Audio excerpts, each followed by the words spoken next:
On se la raconte, les ateliers biblio-vivants présentent Téméraire et vulnérable, un podcast de Sandrine Honorine.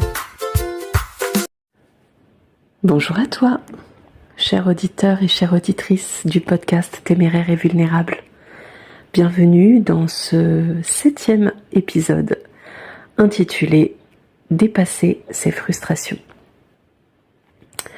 Alors, ce podcast aujourd'hui, il est de circonstance. Ça fait un petit moment que je n'étais pas sur les ondes et pour cause. J'ai eu un petit passage à vide là ces dernières semaines où justement j'ai été amenée à rencontrer mes frustrations. Alors vois-tu, en ce moment, je pense que comme beaucoup de gens, j'ai envie de changement. J'ai envie de changement et dans cette envie de changement, eh bien, j'essaye de mettre des choses en place pour moi qui sont très différentes de ce dont j'avais l'habitude. Premièrement, je pose mes valises alors que j'ai toujours eu l'habitude d'être dans le mouvement. Ensuite, eh bien, j'essaye de mettre en place des projets qui me tiennent vraiment à cœur alors qu'autrefois, je suivais simplement cette direction qui me semblait un peu toute tracée pour moi. Celle des études que j'avais pu faire avec une forme de logique, alors que là, j'écoute vraiment mon cœur, j'essaye d'écouter mes intuitions et de composer avec tout ça. Sauf que, premièrement, je me lance, donc je n'ai pas toujours la notice pour pouvoir mettre en place exactement ce à quoi j'aspire.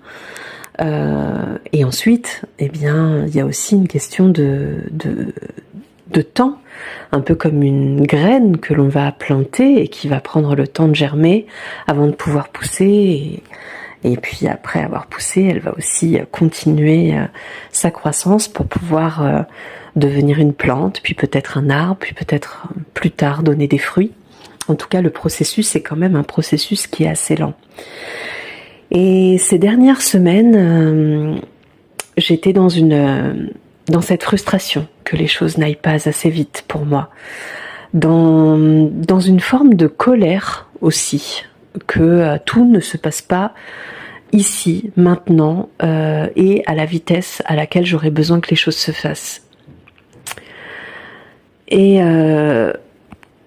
ça n'a pas été simple d'accueillir cette frustration. Parce que il me semble que parfois on a vraiment une certaine légitimité dans le fait de vouloir autre chose